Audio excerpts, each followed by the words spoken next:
Boa tarde, é um prazer muito grande estar aqui. É a primeira vez que eu venho ao polo do IAC em Ribeirão Preto. Quero agradecer o convite do professor Osvaldo e a recepção do professor Ito. E eu quero então começar a falar do... Vamos ver se eu entendo aqui com a tecnologia. Do nosso tema de hoje, que é buracos negros, né? A origem e a evolução dos buracos negros, que é o assunto que eu trabalho atualmente. E eu já trabalhei no passado, minha tese de mestrado foi sobre buracos negros. Isso já foi no milênio passado, né? Faz tempo. Mas atualmente eu voltei a trabalhar, né, nesse assunto e vou fazer um histórico da ideia de buraco negro, de onde que surgiu essa ideia. Vou mostrar as evidências de que buracos negros são objetos reais, que são muito importantes na evolução do universo no qual nós vivemos, né? E vou mostrar alguns resultados recentes, né, que foram resultados importantes aí da última década dessa área de pesquisa. Eu só vou mostrar uma equação. Vocês não se preocupem, tá? Eu só vou mostrar uma equação e eu tenho certeza que vocês vão entender essa equação. Depois disso, não vai ter mais equações. Então, a ideia de buraco negro surgiu com a teoria da relatividade geral, do Albert Einstein. E esta teoria da relatividade geral, ela é a teoria geral da relatividade especial, né? A relatividade especial, vocês sabem que diz tudo, que o espaço-tempo é relativo e depende do observador. Mas ela só vale para referenciais inerciais. Isto é, se você tiver um trem em movimento retilíneo uniforme, então a teoria da relatividade especial se aplica. Se o trem for acelerado, a teoria não se aplica mais. Então, depois do sucesso da teoria da relatividade especial, o Einstein começou a trabalhar para ter uma teoria, para generalizar essa teoria para o caso de um referencial acelerado, né? Um trem acelerado é um referencial acelerado. Mas a aceleração também faz que nós ficamos presos à Terra. Também é uma aceleração. Então, a gravidade e sistemas acelerados são equivalentes. Este foi um dos postulados do Einstein. Mas o trabalho dele foi muito duro. Ele publicou a relatividade especial em 2005, em 1905, e passou a trabalhar durante muitos anos na generalização da teoria. Teve que aprender muita matemática, teve que estudar muita matemática para conseguir expressar as ideias geniais da física dele em uma linguagem matemática adequada, né? E, finalmente, em novembro de 1915, ele apresentou uma solução, que são chamados as equações de Einstein. Apresentou na Academia de Ciências de Berlim, né? Nesta época, a Alemanha estava em guerra, Primeira Guerra Mundial, 1915, que durou de 1914 a 1918.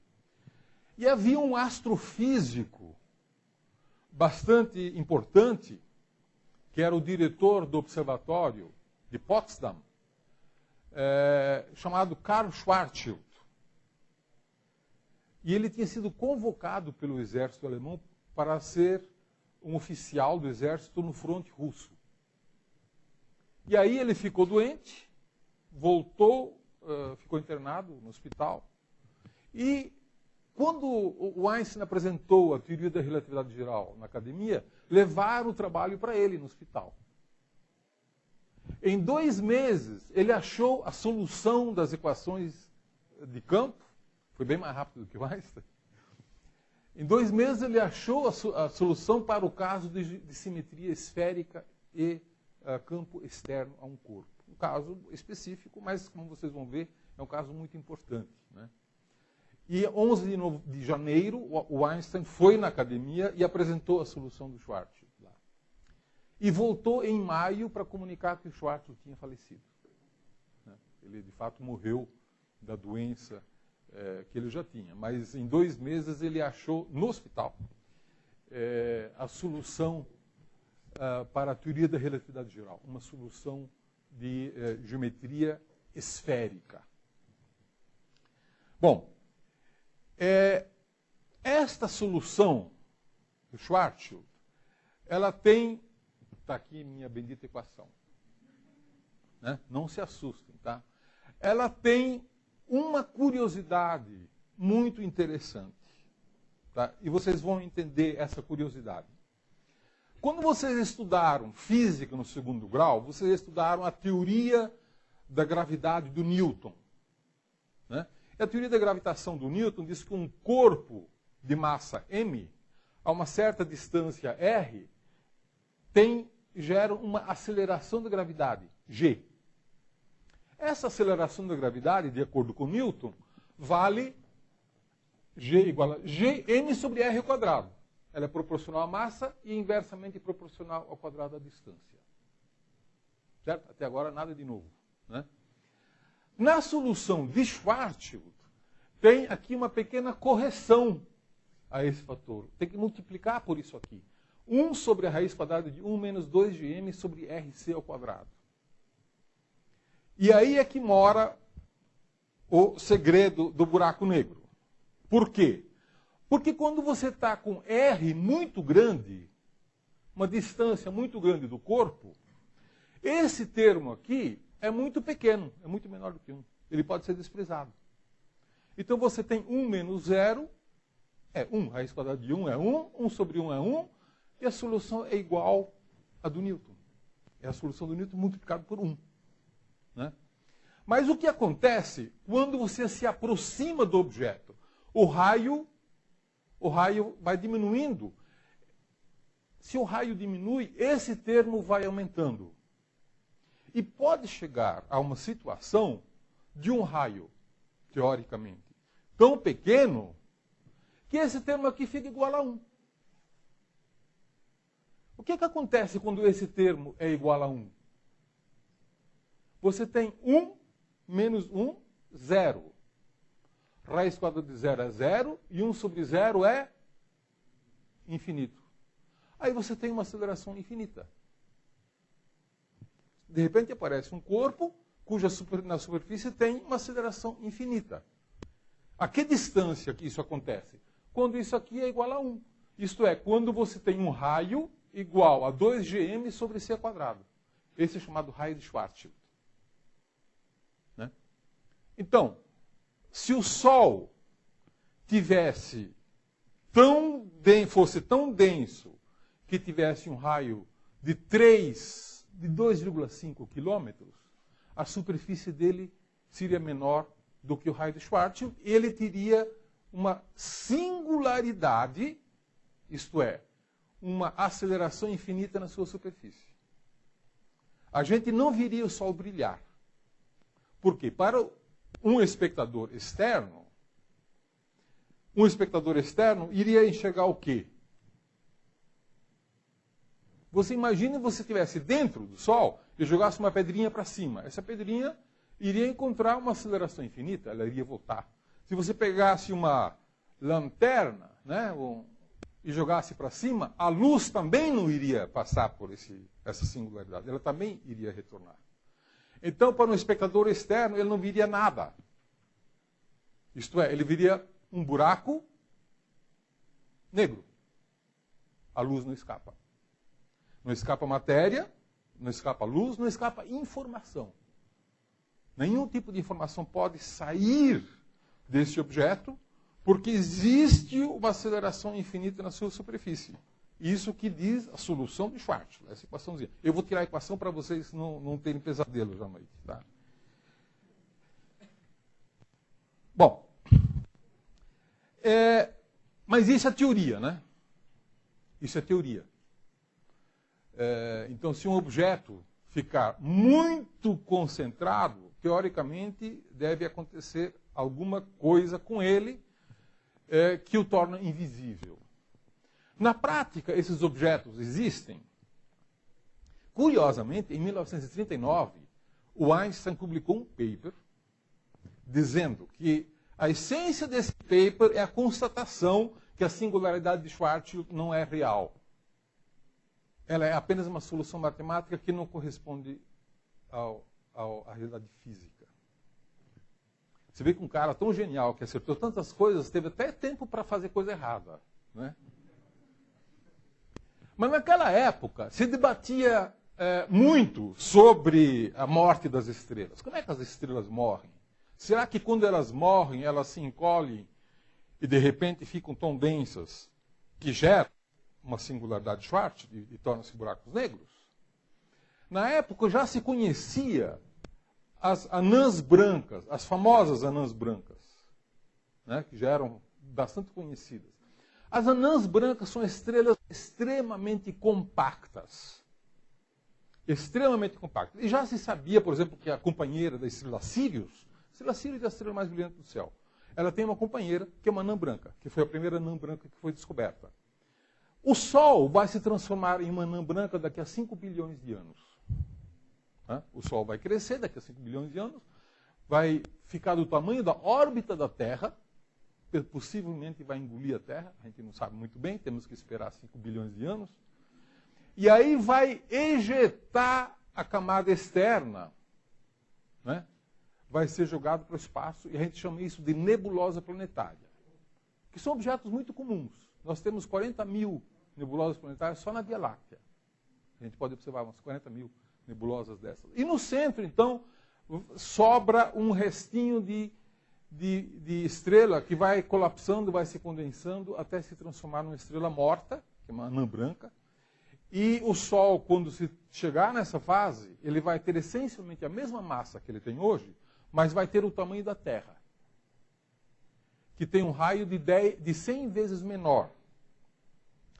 Se ele vai ter um raio de 100 vezes menor, significa que a densidade dele, o volume vai com o cubo do raio, né? A densidade dele vai ser 1 milhão de vezes a densidade da água. Porque atualmente a densidade média do Sol é igual à densidade da água. Se ficar 1 milhão, se o raio dele diminuir o fator 100, a densidade média dele vai ser 1 milhão de vezes maior. Então, essa é a densidade de uma anã branca. 1 milhão de vezes maior do que a densidade da água. Aí você se pergunta, será que a superfície da anã branca não deveria ter uma singularidade de Schwarzschild? Não. Porque ainda é muito grande, ainda é muito maior. Mesmo com uma estrela tão compacta, ainda está longe de ter uma singularidade de Schwarzschild. Né? A Terra tem 6 mil quilômetros de raio. Para que o Sol se transformasse, uma anã branca se transformasse, ele teria que ter um raio menor do que 2 a 3 quilômetros. Né? Mas as anãs brancas não eram as únicas coisas que se dizia que eram estrelas mortas. E são estrelas mortas, as anãs brancas. Mas existem outros tipos de estrelas mortas, como, por exemplo, as estrelas de nêutrons. Né? As estrelas de nêutrons foram postuladas por um sujeito chamado Fritz Zwicky, que é o mesmo sujeito que descobriu a matéria escura, da qual tanto se fala hoje em dia. Ela foi descoberta na década de 1930 pelo Fritz Zwicky, que também previu que existiam estrelas de nêutrons. Ele dizia que ele estudava as supernovas, dizia que quando uma estrela explode sob forma de supernova, o que sobra no centro é uma estrela de nêutrons. E ninguém levava o sujeito a sério. Não é possível. O cara, matéria escura, estrelas de nêutrons, falava de coisas muito bizarras, né? E ninguém levava a sério também porque ele também era um cara meio bizarro. Né? Ele brigava com todo mundo. Toda vez que vinha alguém dar um seminário, ele se levantava no fundo e dizia, olha, já teve um sujeito chamado Fritz Zwicky, que é ele mesmo, que já trabalhou nisso aí, e não sei o que, e tal. E todo mundo odiava o sujeito, né? E ele não deixava por menos. Ele dizia que todos os colegas... Ele trabalhava no Caltech. Ele dizia que todos os colegas do Caltech eram bastardos esféricos. Aí o pessoal, bastardo, tudo bem, mas por que esférico? Porque são igualmente bastardos, não importa o ângulo com que se olhe.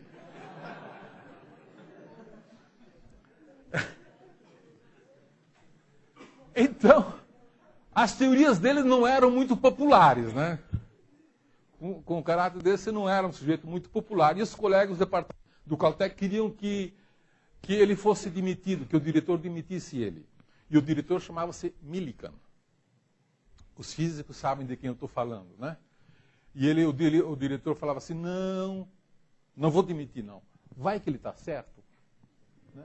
Como é que eu fico? Né? E ele estava certo. Todas as teorias de Fritz Zwick estavam certas. Né? As estrelas de nêutrons existem.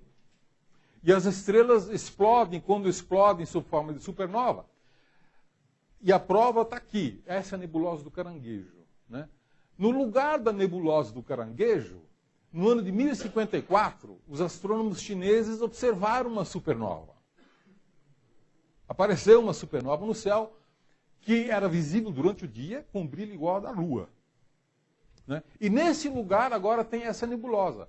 Né? Aí o pessoal começou a pensar, poxa vida, vamos procurar no centro dessa nebulosa para ver se não tem uma estrela de nêutrons. E acharam um pulsar.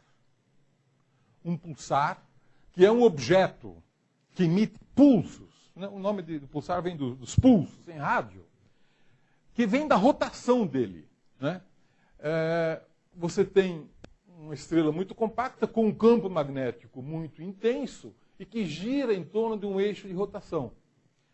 E o pulsar que encontraram no centro, isso aqui é vista em raio-x, dessa mesma nebulosa, o pulsar que encontraram no centro da nebulosa do Caranguejo, ele gira em torno do seu eixo 33 vezes por segundo.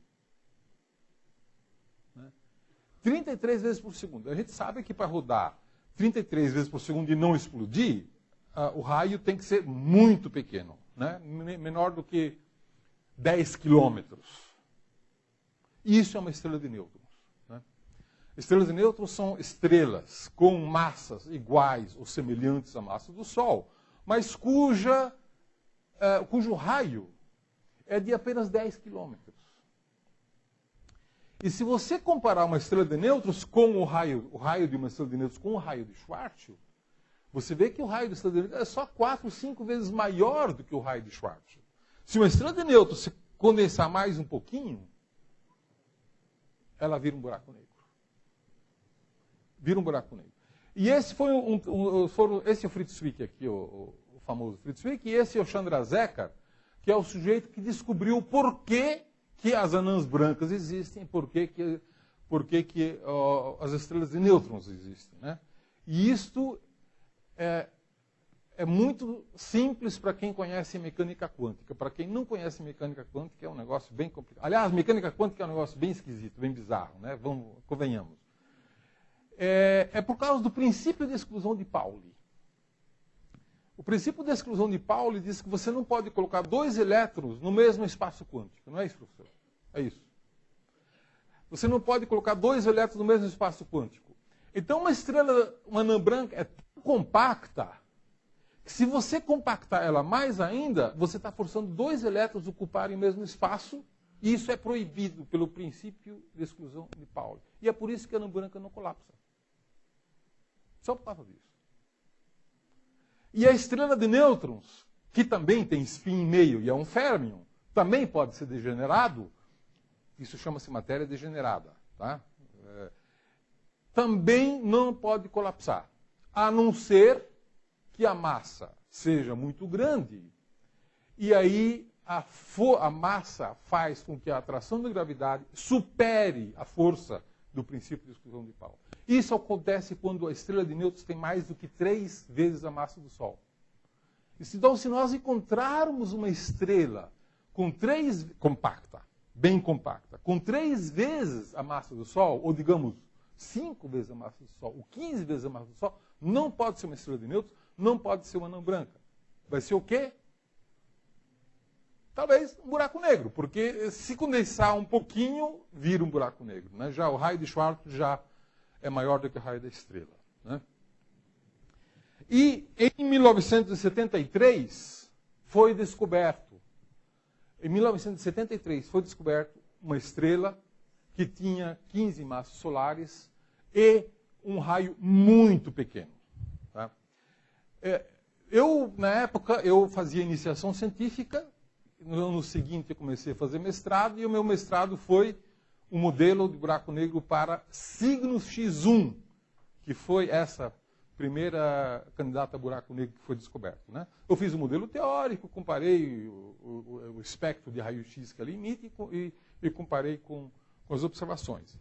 Então, Cygnus X1 foi descoberto porque ela tem uma estrela companheira. A matéria, o gás da estrela companheira, cai por cima do buraco negro, aqui você tem um buraco negro, e começa a espiralar para dentro. Tá? Começa a espiralar para dentro. E esse disco aqui, ele é muito quente. Ele chega a ter uma temperatura de 100 milhões de graus. E por isso emite raio-x. Então a gente descobre esses candidatos a buracos negros porque eles emitem raio-x. E tem uma variabilidade muito rápida, extremamente rápida, de modo que tem que ser um objeto muito pequeno. Né? Aí você se pergunta, mas espera aí, o buraco negro não era negro? Como é que ele pode emitir raio-x? Como é que ele pode emitir luz? Por que esse discozinho é azul? Né? Porque, de fato, a emissão de raio-x não sai do buraco negro. O que nós temos aqui é uma aula de conservação de energia. O gás que sai dessa estrela tem um potencial gravitacional, energia potencial gravitacional com relação ao buraco negro, muito grande. E na medida que ele cai, ele vai sendo acelerado e transformando a energia potencial em energia cinética. Quando ele chega nesse disco, as órbitas do disco mais próximo giram muito rápido. As órbitas externas giram muito lentas. Então, órbitas diferentes têm velocidades diferentes e, por atrito, elas se aquecem, transformando energia cinética em energia térmica. E perto do buraco negro, esse disco fica com uma temperatura de 100 milhões de graus, a energia térmica se transforma em fótons, que é energia radiante que escapa. O fóton escapa e a matéria entra no buraco negro. Mas o fóton escapa antes da matéria entrar no buraco negro. Escapa e aí você pode ver. Então você não está vendo o fóton que saiu de dentro do buraco negro. Você está vendo um fóton que foi emitido por esse disco um pouquinho antes de a matéria desse disco penetrar no raio de Schwarzschild. Tá? Isso é uma coisa importante de dizer, porque eu sou observador, eu observo, eu estudo o buraco negro observacionalmente com telescópio. Então eu digo, eu observo o buraco negro. É modo de dizer, né? Modo de dizer, eu observo esse disco aqui, né? E aí eu tiro as propriedades do buraco negro, as poucas propriedades que a gente pode derivar. E esses buracos negros também emitem jatos, frequentemente, jatos em rádio. E curiosamente, quando emite um, emite dois. Nunca emite um jato só. Sempre emite dois. Por que um buraco negro emite dois jatos e não só emite um? Simples, porque o disco tem dois lados. Né? O disco tem dois lados. Como ele é simétrico, quando ele cria um jato para cima, vai necessariamente criar um jato para baixo. Ah, mas esse jato sai de dentro do buraco negro? Impossível. Nada pode sair de dentro do buraco negro. E para falar bem a verdade, nós não sabemos o que é que produz esse jato. O que nós sabemos é que nessa vizinhança interna do buraco negro, digamos, 2 vezes o raio de Schwarzschild, ou 3 vezes o raio de Schwarzschild, a densidade de energia é tão extraordinariamente alta que qualquer coisa pode ser criada lá, inclusive jatos que escapam. Parte da matéria vai para dentro e parte da matéria escapa pelo eixo de rotação do disco. Né? É essa certamente a explicação, mas a gente não tem uma boa teoria para calcular como é que esse jato realmente é formado e qual é a essência da formação desse jato. Né? Bom, Cygnus X1, então, foi o primeiro candidato a buraco negro que foi descoberto em 1973. Né? E hoje a gente sabe, nós conhecemos, na Via Láctea, nós conhecemos 20 sistemas que têm buracos negros estelares. Isso é um buraco negro estelar. Por quê? Porque é um buraco negro que surgiu da explosão de uma estrela e tem uma companheira, que é uma estrela. Né?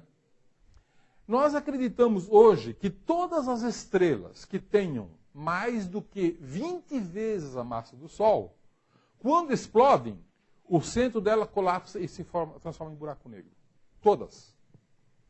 Todas as estrelas com mais de 20 vezes a massa do Sol. Tá? Aí a gente se pergunta, mas espera aí, a Via Láctea é a galáxia na qual nós vivemos. Né? A Via Láctea é como Andrômeda, a galáxia de Andrômeda, ela tem 100 bilhões de estrelas. Quantas estrelas a galáxia já teve com mais de 20 vezes a massa do Sol? É fácil de calcular. Para o nosso físico isso é fácil de calcular. 10 milhões. A Via Láctea, a nossa galáxia, já teve 10 milhões de estrelas com mais de 20 vezes a massa do Sol, que já morreram. Portanto, a Via Láctea deve ter cerca de 10 milhões de buracos negros estelares. Tá? 10 milhões. Por que nós só conhecemos 20? Porque quando o buraco negro é isolado, você não tem como enxergá-lo. Você só tem como enxergá-lo quando ele tem uma companheira. É o gás da companheira que torna o buraco negro visível. Se o buraco negro estiver sozinho, você não tem como enxergar. Você não tem como detectar. Porque ele não emite nada. Nem ele, nem a vizinhança dele emite nada. Então você não tem como detectar. Então, a ideia é que, na verdade, buracos negros com companheiras são muito raras. Né? Via Láctea nós conhecemos 20, talvez tenha mais umas 20 desconhecidas que ainda não descobrimos. Mas 40, ou 50, ou 100 é muito pouco comparado com 10 milhões, né? Que deve ser o número de buracos negros estelares que existem na Via Láctea. Tá?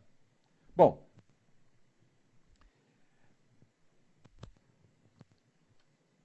existe uma outra categoria de buracos negros, que não são os buracos negros estelares. São os chamados buracos negros supermassivos. Um buraco negro estelar, esses 20 que nós conhecemos, a massa deles varia de 5 vezes a massa do Sol até 25 vezes a massa do Sol. É nessa faixa, mais ou menos. Né? Os buracos negros supermassivos, eles têm massas muito maiores. Eles podem ter uma massa de 1 milhão, 10 milhões de vezes a massa do Sol, 100 milhões de vezes a massa do Sol, 1 bilhão de vezes a massa do Sol. E tem alguns casos que foram descobertos recentemente que chegam a ter 10 bilhões de vezes a massa do Sol. Um buraco negro só. E esses buracos negros sempre estão no centro de galáxias. Bem na região central das galáxias. Estando no centro, ele é capaz de, digamos assim, ser o ralo por onde vai todo o gás que flui para o centro de uma galáxia. Acaba no buraco negro. E quando esse gás chega perto dele, ele pode brilhar. Pela mesma razão de conservação de energia que nós fizemos, esse buraco negro também vai brilhar. E ele aparece como um quasar. Quasar são os objetos quase estelares. Que, curiosamente, são os objetos mais luminosos do universo. Um quasar pode ter uma luminosidade de aproximadamente 1000 vezes a luminosidade de uma galáxia inteira, que são 100 bilhões de estrelas. Né?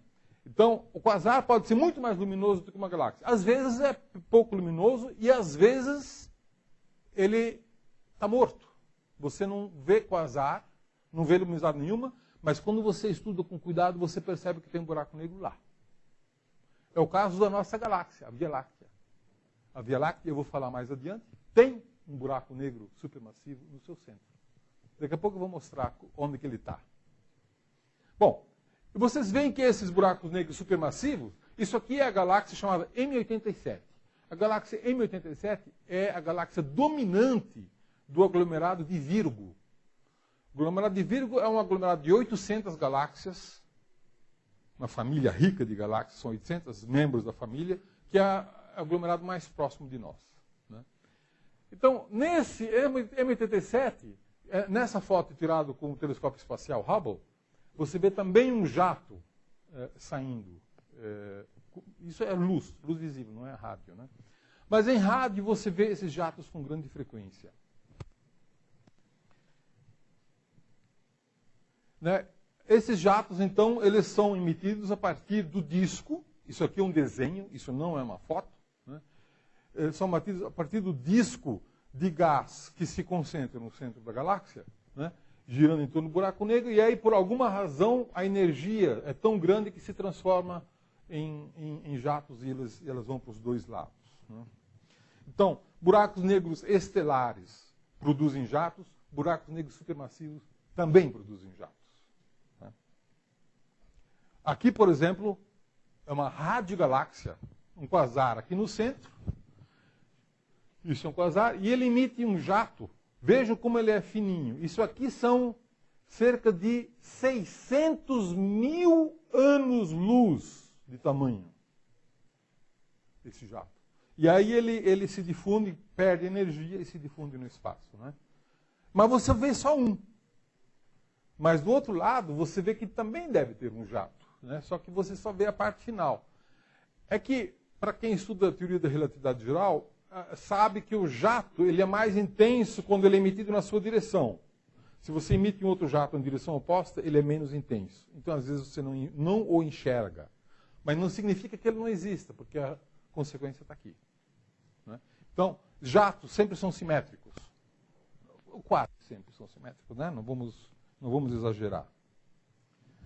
E a maioria das galáxias, isso é uma descoberta relativamente recente, e o meu grupo está fazendo recenseamento disso.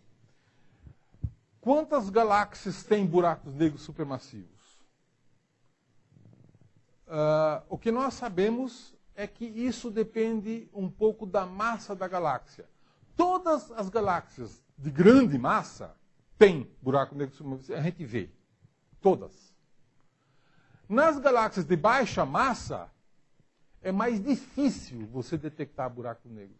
Então, em alguns casos você vê, em outros casos você não consegue decidir se tem ou não tem. O que não prova que não tenha. A gente só não consegue provar que tem. Né? Essa aqui é uma galáxia de baixa massa. Né? Tem um buraco negro de pouca luminosidade aqui no centro, né? As estrelas azuis. No centro você tem estrelas amarelas. E lá no centro você tem um buraco negro brilhante, né? Que são chamados liners. Liners são objetos de baixa ionização. Buracos negros têm dois tipos, observacionalmente, de alta ionização e de baixa ionização. Os de baixa ionização são chamados de liners, mas isso já é um detalhe técnico que não vem muito ao caso aqui. Aqui você tem duas galáxias em colisão. Você tem uma galáxia espiral bonitinha aqui, e uma outra galáxia que veio daqui, passou por perto, comeu parte desses braços da galáxia, né, e está indo embora. Vai embora. Isso é muito comum. A gente vê isso. Colisão de galáxias são muito comuns. A gente vê isso com frequência. Né? E o curioso é que as duas têm um quasar. As duas têm um buraco negro. Um aqui, outro aqui. Né? Então, e muitas vezes, quando galáxias se encontram, nesse encontrão é jogado gás sobre o buraco negro, e aí o buraco negro fica mais aceso. Parece que acorda o buraco negro que estava dormindo. Né? Ele fica mais aceso, de repente. Né? Então é muito comum, nesses casos, você ver dois buracos negros, às vezes três buracos negros, você tem três galáxias colidindo, que também acontece. Eu vou falar disso daqui a pouco. Boa pergunta, mas eu vou falar daqui a pouco. Aqui um outro caso, né, de uma outra galáxia barrada, espiral barrada, tem uma barra aqui e os braços, e no centro um buraco negro ativo. Aqui tem uma outra galáxia que é bastante curiosa, porque as galáxias espirais, elas têm muita poeira no seu disco. As galáxias espirais são discos, aqueles braços espirais que vocês viram, são discos. E nesse disco tem muita poeira. Essa poeira, ela vem da morte de estrelas. Quando condensa muito, forma uma nova geração de estrelas. É a maneira como as estrelas morrem e como são formadas novas gerações. Só que essa poeira impede que a gente enxergue o centro. Então aqui provavelmente tem um quasar, só que você não vê. Porque tem essa faixa de poeira na frente que obscurece. Você não consegue enxergar. Não consegue enxergar na luz visível. Em rádio, em raio-x e no infravermelho, a poeira não obscurece. Então você muitas vezes consegue enxergar. E graças a isso nós conseguimos estudar o centro da nossa Via Láctea. Aqui um outro caso, de uma outra galáxia, né, com poeira na frente, mas você não é o suficiente para barrar a visão. Tem lá um objeto central. Né? E aqui o caso de Centaurus A, que é o quasar luminoso mais próximo de nós. Né? Ele está a 12 milhões de anos-luz de distância. Nossa vizinhança. Né? 12 milhões de anos-luz em astronomia é Andrômeda, que é a galáxia companheira da Via Láctea. Né? Andrômeda é a galáxia normal mais próxima. Está a 2 milhões de anos-luz de distância. Né? Quer dizer, a luz que nós enxergamos em Andrômeda agora, ela foi emitida em Andrômeda há 2 milhões de anos atrás. Muitas daquelas estrelas já podem ter morrido. 2 milhões de anos, afinal de contas, muita coisa acontece. E as estrelas que estão morrendo lá agora, você só vai ficar sabendo daqui a 2 milhões de anos. Não é? Vai ficar triste quando... Daqui a 2 milhões de anos. Então, quando você olha para uma galáxia, você está olhando para o passado. Quanto mais longe a galáxia, mais para o passado você está olhando. Né?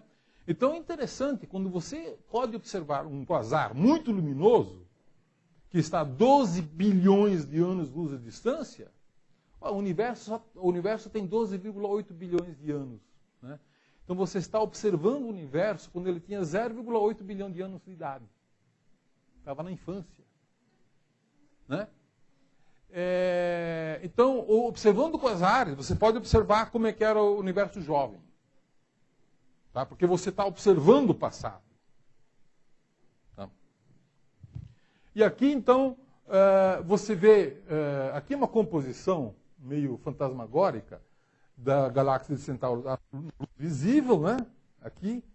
Você vê a faixa de poeira aqui. Em rádio, você vê que a poeira não obscurece o núcleo. E em raio-x, isso é vista em raio-x, a imagem tirada em raio-x. Onde você vê também o jato em raio-x. Né? E juntando essas 3 imagens, dá isso aqui. Bom, quasares existem com 2 sabores. Existem os quasares do tipo 1 e os quasares do tipo 2. Quando você olha um espectro eletromagnético de um quasar, um espectro é um gráfico. Né? Um gráfico... Médico gosta de ver o gráfico do cardiograma, eletrocardiograma. Ele olha assim, seu coração está normal. Né? Ou não. Astrofísico gosta de ver espectro. Espectro é um gráfico de intensidade versus comprimento de onda. Né? Vermelho, amarelo, azul. Isso é um espectro. Então os quasares do tipo 1 tem linhas muito largas. E os quasares do tipo 2 somente têm linhas estreitas. Né? Isso é uma coisa curiosa, porque sempre chamou a atenção por que tem 2 tipos de quasares. Né? E hoje a gente tem uma boa explicação. É que os quasares são todos iguais. Eles têm um buraco negro e tem um disco de poeira em torno deles. um disco de poeira. E quando você está olhando perpendicular ao disco, você enxerga ele lá dentro e você vê as nuvens que estão emitindo lá perto, que tem uma velocidade muito grande, e por causa do efeito Doppler, você vê as linhas alargadas. Quando você está olhando fora, você não enxerga o que está acontecendo lá dentro. Você só enxerga as nuvens que estão fora, onde a velocidade é menor, o efeito gravitacional é menor. Então parece dois tipos de objetos, mas não é. É você que está olhando os objetos com ângulos diferentes. Os objetos são todos os mesmos. Todos os quasares são iguais. Isso é uma coisa curiosa, né? Então, quando você observa um quasar de perfil, você não vê muito bem o que está acontecendo lá dentro, né? Esse é um quasar do tipo 2. Você só vê o jato de luz saindo desse toro, né? Em alguns objetos a gente observa, a gente vê coisas quase idênticas a isso aí. Quase idênticas. Né? É uma coisa realmente muito... Isso é um desenho, né? Isso não é uma fotografia. Isso é um desenho. Mas tem objetos que a gente vê, você parece que está vendo isso. Muito parecido com isso. Ok. Eu vou falar um pouquinho de alguns trabalhos que eu fiz com os meus grupos, com o meu grupo de alunos ultimamente. E para isso nós estamos usando os nossos telescópios que ficam no Chile. Eu ajudei a construir esse telescópio aqui, um telescópio Gemini, que está entre os maiores telescópios do mundo. Ele tem um espelho de 8 metros. E esse aqui é o telescópio SOAR, que eu planejei desde o começo com colegas norte-americanos, e nós temos 34% desse telescópio e 6,5% desse telescópio, e mais 6,5% do telescópio igual a esse aqui, que fica no Havaí, que são nossos, brasileiros. Nós construímos, ajudamos a construir, pagamos, mantemos, operamos.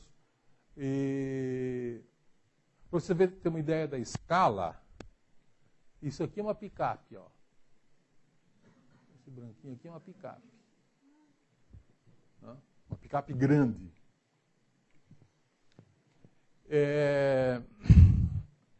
A gente usa esses telescópios, né, que ficam no deserto do Atacama.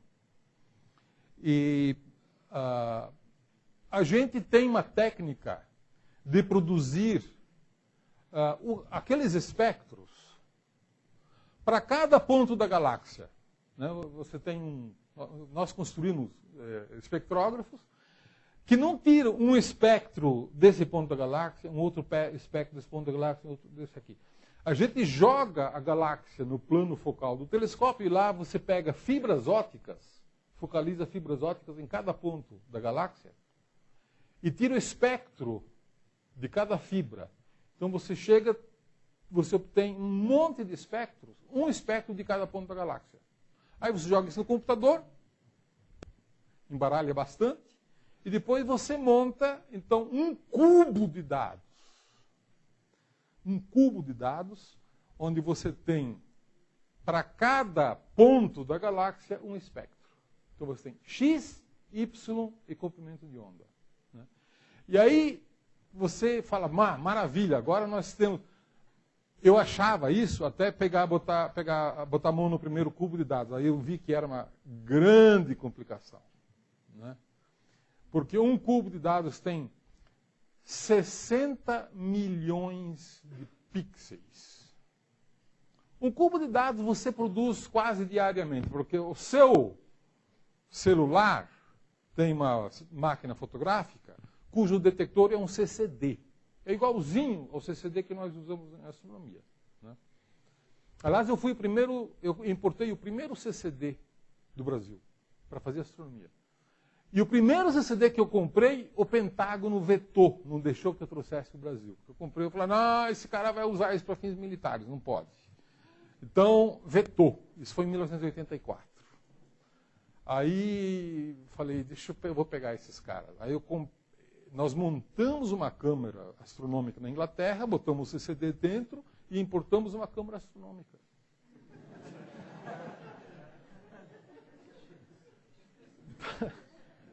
Aí, em 1986, a gente tinha um CCD operando aqui no nosso telescópio. Bom, o problema é que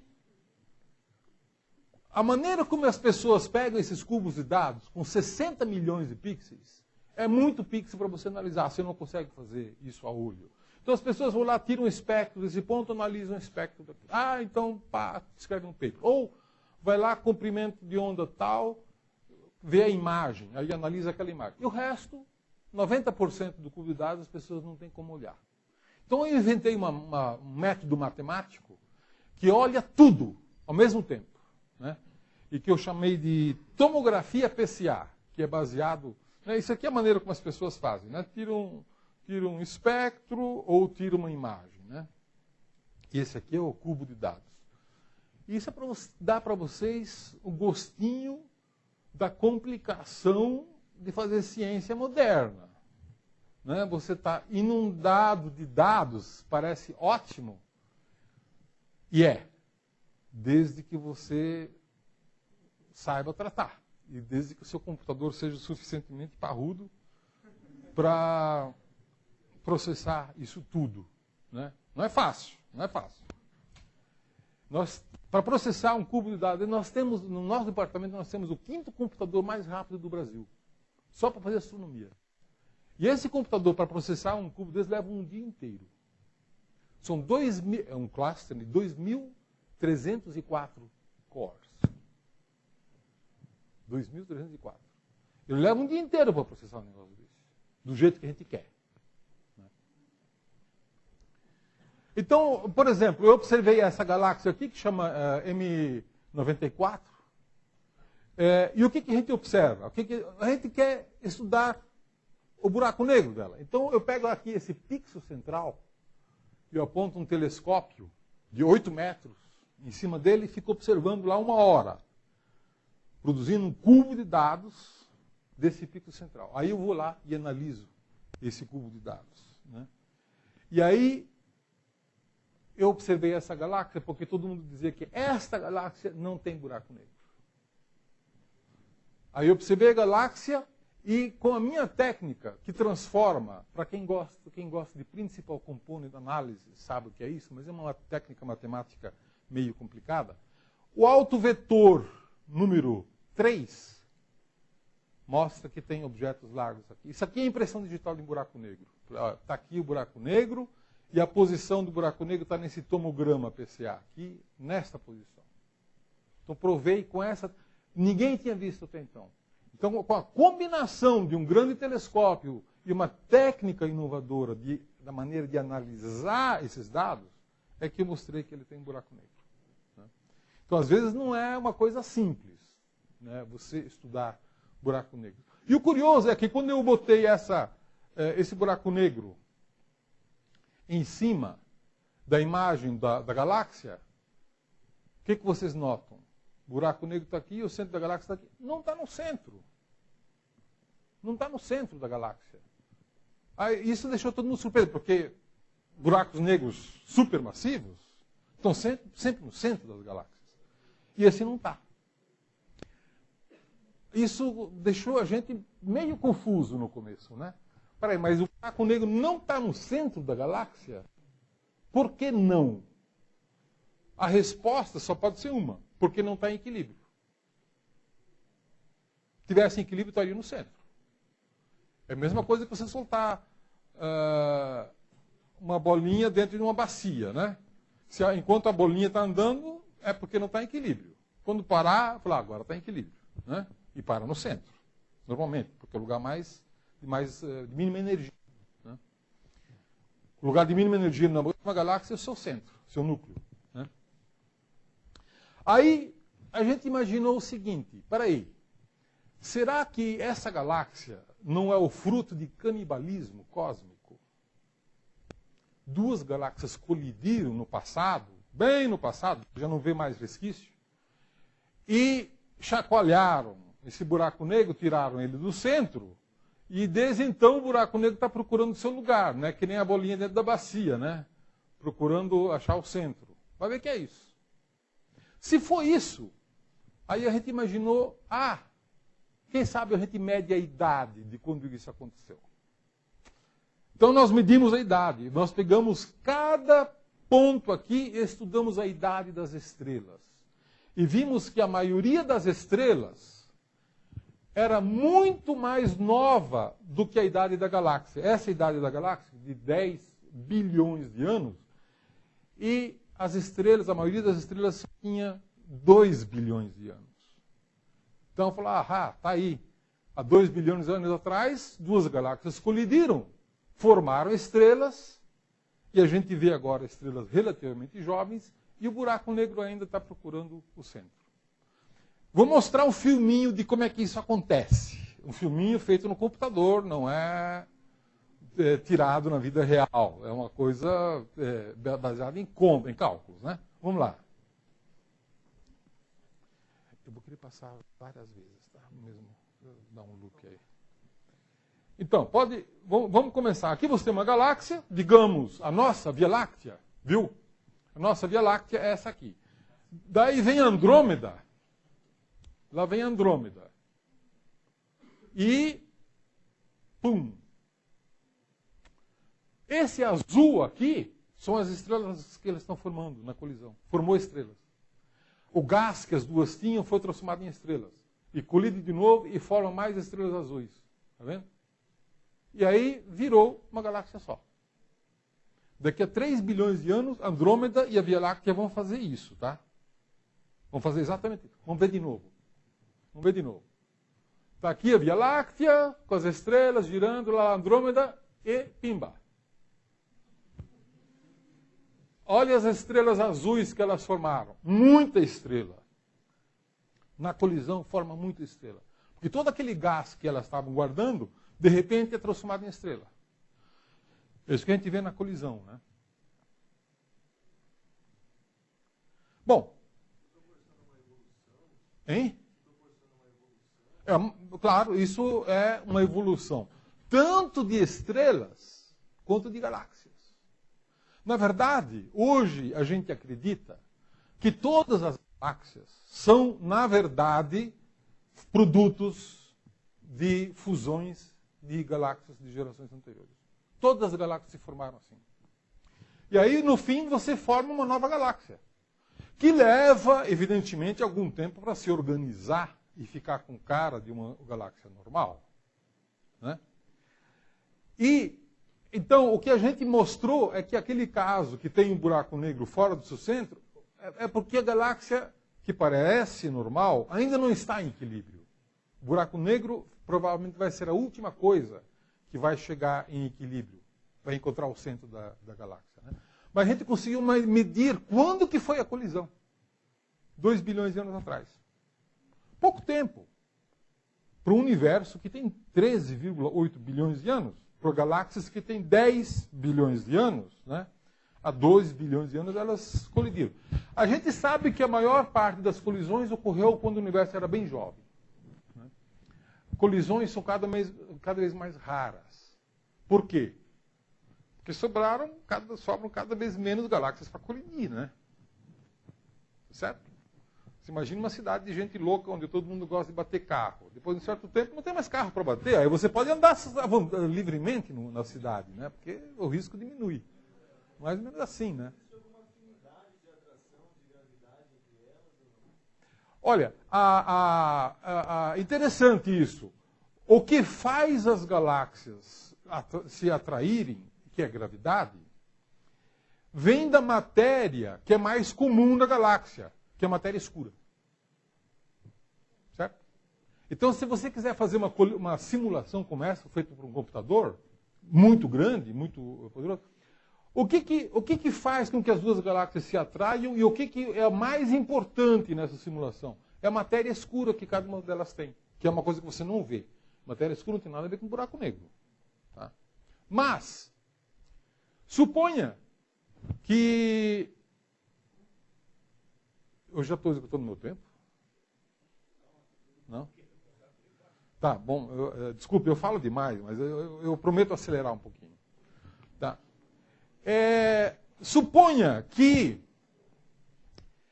você tenha um buraco negro em cada uma dessas duas galáxias. O que vai acontecer com os 2 buracos negros agora? Hã? Você vai ter 2 buracos negros. E é essa a minha atividade de pesquisa no momento. Eu vou mostrar alguns resultados que eu obtive recentemente. Você vai ter 2 buracos negros, não um. Só que esses 2 buracos negros vão tentar entrar em equilíbrio com a galáxia. E vão para o mesmo lugar. E daí vão brigar pelo mesmo lugar. Certo?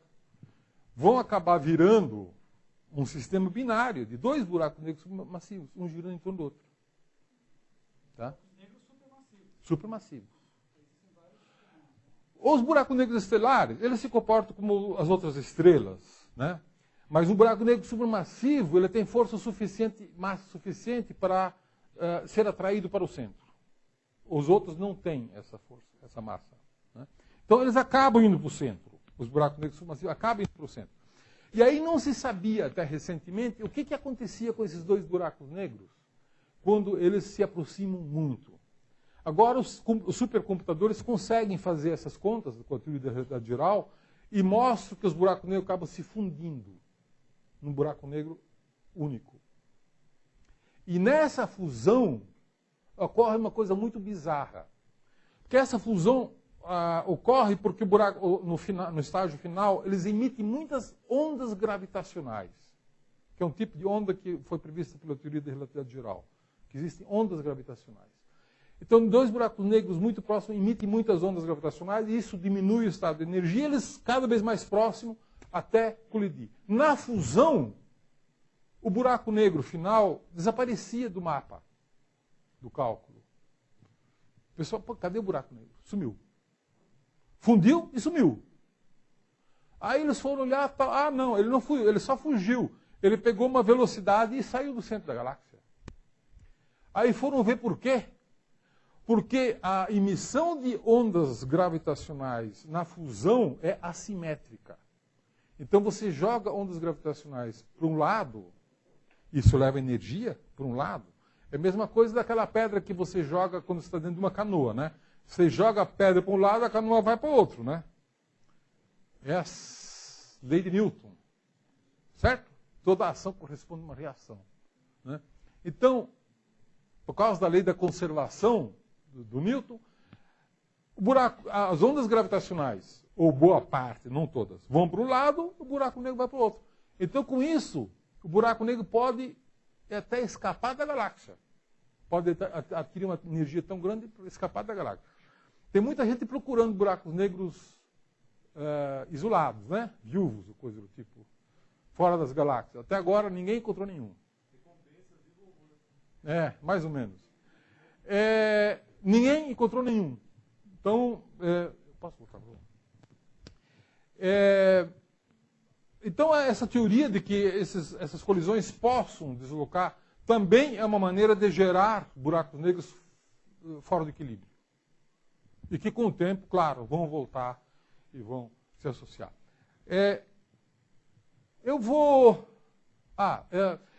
Nós começamos, então, a estudar, procurar buracos negros binários, duplos. Né?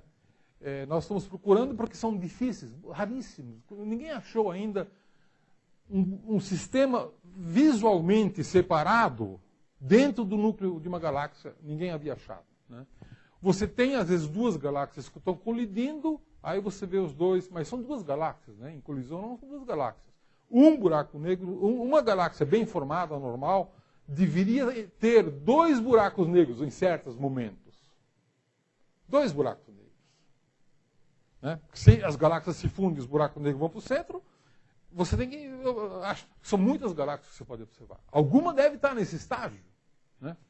Então, uma das primeiras coisas que nós achamos de repente, opa, aqui tem um. Né? Nós vimos um quasar numa galáxia e vimos um outro quasar na mesma galáxia, bem pertinho. Um vermelho e um azul. Opa, 2 coisas diferentes, né? Mas aí nós fomos medindo e descobrimos que é o mesmo buraco negro. É o mesmo buraco negro. É que você tem o buraco negro, um disco de gás que está caindo sobre ele, produz ionização, esse gás verde aqui todo ionizado, e os elétrons livres que estão aqui funcionam como espelho. A luz lá de dentro se reflete nos elétrons e vem para cá. Então você vê 2 vezes. Você vê o buraco negro direto e refletido num espelho que ele mesmo criou. Né? Isso explica esses dois buracos negros não são dois, é um só, que você vê duas vezes. Sem beber nada. Você vê isso com um telescópio. Ahá! Podia ser 3? Podia ser 3? Podia. Podia ser 3 reais ou 3 fictícios. Primeiro nós descobrimos 3 fictícios. Deixa eu ver, eu não ia falar desses 3, mas já que foi perguntado, deixa eu ver onde que eu guardei isso aqui, vamos ver. Porque se o disco, aquele disco estiver bem alinhado na sua superfície, na superfície, você tem um buraco negro, um espelho em cima e um espelho embaixo. Você vai ver 3 vezes. Né? E nós vimos justamente na galáxia de Sombreiro. Aqui, ó. Galáxia de Sombreiro, você vê que é um sistema que você está vendo bem alinhado, assim, né? Daí nós botamos o telescópio de 8 metros em cima dele. E aqui está a imagem do centro, bem central dele. E vimos, esses aqui são os autovetores, o disco e tal. Aqui, o azul e o vermelho são as estrelas girando. E o buraco negro refletido aqui, e o buraco negro de verdade está esse pontinho vermelho aqui. Então a gente vê ele, nós vemos ele direto e 2 vezes refletido, aqui e aqui. Conseguimos ver, então, com 3 vezes, 3 imagens. Mas a história não acabou, tem mais emoção pela frente. Espera aí um pouquinho. Deixa eu falar rapidamente, eu acho que isso aqui eu preciso falar, tá? Antes de concluir. Quais foram os principais avanços na última década sobre os buracos negros, né? Então, teve alguns avanços importantes. A primeira foi que foi confirmado o buraco negro da nossa galáxia, da Via Láctea. Foi confirmado de maneira bem espetacular. Tá? A segunda coisa foi que pela primeira vez conseguiu-se medir o momento angular dos buracos negros. Os buracos negros só têm 3 grandezas que você pode medir. Massa, que é fácil. Fácil, médio, né? Momento angular e carga elétrica. Buraco negro não tem campo magnético. A carga elétrica é sempre quase nula, porque é um plasma, o buraco negro sempre está num plasma astrofísico ionizado. Plasma astrofísico ionizado, a corrente elétrica zera qualquer carga elétrica. Né? Então, nunca vamos conseguir medir a carga elétrica de um buraco negro. Então, sobram 2 grandezas para medir, a massa e o momento angular. O momento angular é quanto que o buraco negro gira sobre o seu próprio eixo. Se ele gira a um valor máximo, de tal maneira que, digamos, a superfície gira com a velocidade da luz, né? Esse seria o valor máximo. Então é 1. Se ele está parado, um buraco negro de Schwarzschild, com simetria esférica, ele não gira, então o momento angular é 0. Existem, até agora, foram medidos os momentos angulares de 8 buracos negros estelares e 5 supermassivos. Né? E mais da metade tem momento angular maior do que 0,5. Vários casos, o momento angular é 0,98, 0,99. Quer dizer, muito próximo do limite superior. Estão girando tão rápido que a singularidade está girando com a velocidade da luz. Entendeu? Tão rápido que é. Isso é um resultado muito recente e é um pouco estranho, né? Bom, deixa eu falar um pouquinho sobre o buraco negro supermassivo da nossa galáxia, tá? Porque eu prometo que eu vou ser breve. Aqui está o mapa mundi do céu. Vocês já viram o mapa mundi da Terra? Então, o mapa mundi do céu também pode ser feito, né? Fotografaram todo o céu e montaram aqui o mapa mundi. Aqui está a grande nuvem de Magalhães, que é uma galáxia. Aqui está a pequena nuvem de Magalhães, que é uma galáxia. Aqui está Andrômeda. E aqui está a Via Láctea, o caminho do leite. Né? Que gira, são 100 bilhões de estrelas, girando em torno do seu centro, que fica em Sagitário. Fica bem aqui. Isso é na luz visível, que tem muito obscurecimento por poeira. Essas manchas escuras não é falta de estrelas, é excesso de poeira. Então você não enxerga as estrelas porque tem poeira na frente. Mas se você olhasse no infravermelho, você viria outra coisa. Está aqui a grande nuvem de Magalhães, a pequena nuvem de Magalhães, aqui o disco da galáxia e aqui o bojo central. Você ainda vê a poeira, mas muito menos. Então vamos ver o que está aqui no centro. Agora você já vê onde que está o centro da Via Láctea, né? O centro da Via Láctea está aqui. Vamos apontar o telescópio para lá. Bem no centro, eu pulei uma fotografia, não sei onde está. Bem no centro, mas bem no centro mesmo, tem uma estrela que chama S2. Por que ela está bem no centro? Porque ela gira em torno de uma fonte de rádio, que são as Sagitários A. Essa fonte de Sagitários A já é conhecida há muito tempo. E a gente sabe que a galáxia inteira gira em torno de Sagitários A, em torno daquela fonte de rádio. É uma fonte muito fraquinha. Uma fonte bem fraquinha. E a galáxia inteira gira em torno daquele ponto. Então sempre foi pensado, puxa, o que tem naquele ponto, né? Que é praticamente escuro, você não vê nada, mas a galáxia gira em torno desse ponto. Aí aos poucos as pessoas foram especulando, pode ter um buraco negro lá. Aí foram medindo as velocidades das estrelas, olha, deve ter 3 milhões de massas solares, mais ou menos. Bom, alguns anos atrás, mediram a órbita de uma estrela chamada S2. Mediram essa órbita, a estrela, e ela faz uma órbita elíptica. Aqui está a fonte de Sagitários A.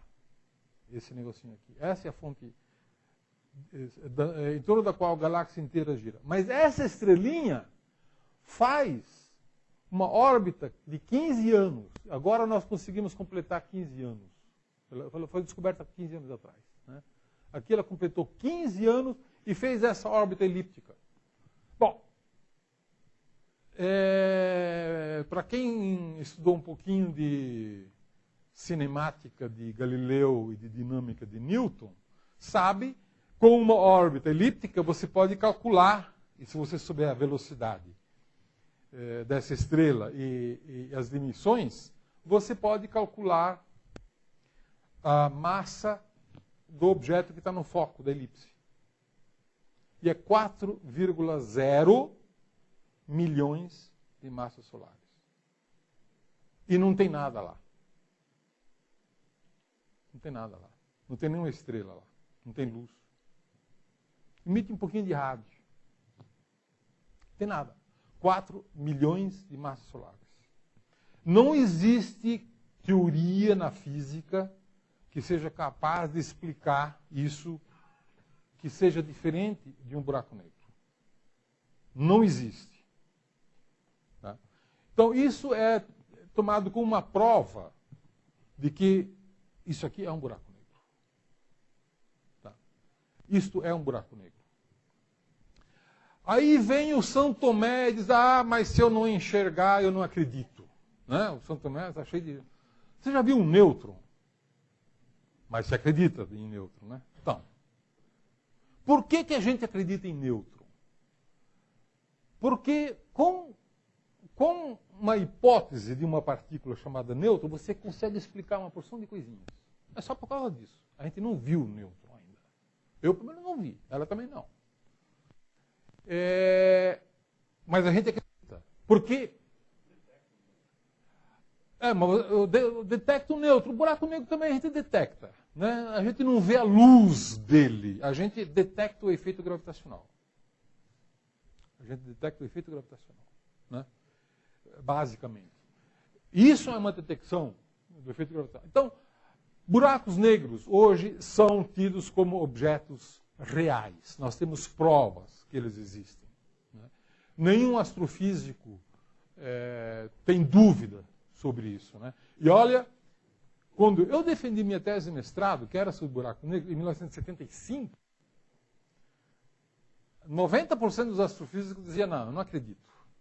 Isso não é verdade, isso não é real. Né? Hoje, acabou, hoje todo mundo acredita. E, mais, descobriu-se recentemente uma coisa muito curiosa, que eu vou explicar. Isso aqui são outras estrelas em torno do Sagitários A. Não foi só a estrela S2. Agora nós temos um enxame de estrelas cujas órbitas foram medidas e todas girando em torno do Sagitários A. Todas. E todas dizem que ela tem a mesma massa. 4 milhões de massas solares. Né? Bom, o que acontece é que descobriu-se recentemente que a massa do buraco negro é exatamente proporcional à massa da galáxia. Tá? Aqui você tem a massa do buraco negro, 1 milhão, 10 milhões, 100 milhões, 1 bilhão de vezes a massa do Sol. E aqui a massa da galáxia. Não importam muito as unidades. Isso aqui é a massa da galáxia. Você vê que elas estão muito bem correlacionadas. Quanto maior a massa da galáxia, maior a massa do buraco negro. Como assim? Quer dizer, a galáxia sabe o tamanho do buraco negro e o buraco negro sabe a massa da galáxia. Por que será? Hein? Aí vem a pergunta. O que veio primeiro? O buraco negro ou a galáxia? É quase a mesma coisa que perguntar o que veio primeiro, o ovo ou a galinha. Certo? O ovo ou a galinha. O que veio primeiro? Bom, o que a gente sabe hoje é que se você quiser entender o ovo e também quiser entender a galinha, você tem que estudar a teoria da evolução do Darwin e descobrir que são duas manifestações da mesma genética. Né? Dentro da teoria da evolução, você consegue entender que existe um ovo, existe a galinha e que outros animais têm ovos e propriedades diferentes. Né? Com a buraco negro e a galáxia aconteceu a mesma coisa. O buraco negro não é apenas a semente das galáxias, mas também não é o cemitério. Né? O que existe, o que ocorre é uma coevolução. Eles coevoluíram. Né?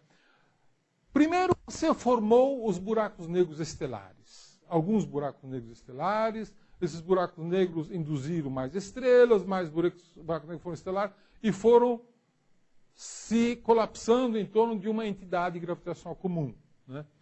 Que foi capturando mais gás e formando mais estrelas. E os buracos negros foram migrando para o centro. E aí um se fundiu com o outro, e o buraco negro foi crescendo. Né? E esses buracos negros começaram a capturar gás e transformar em quasares. Toda vez que o quasar é aceso, ele aquece muito a galáxia e joga todo o gás para fora. Aí para a formação de estrelas. E aí para o combustível do buraco negro e para o quasar. Aí o gás volta e forma estrelas e acende o quasar. E o quasar, de novo, joga tudo para fora. Então, o quasar, ele realimenta, é uma realimentação que controla a evolução da galáxia. A galáxia joga matéria para dentro e o quasar se acende e joga matéria para fora. Então, um fica regulando a vida do outro. E os dois crescem juntos. Eles só podem coevoluir. Então, quando um cresce, o outro também cresce. Tá?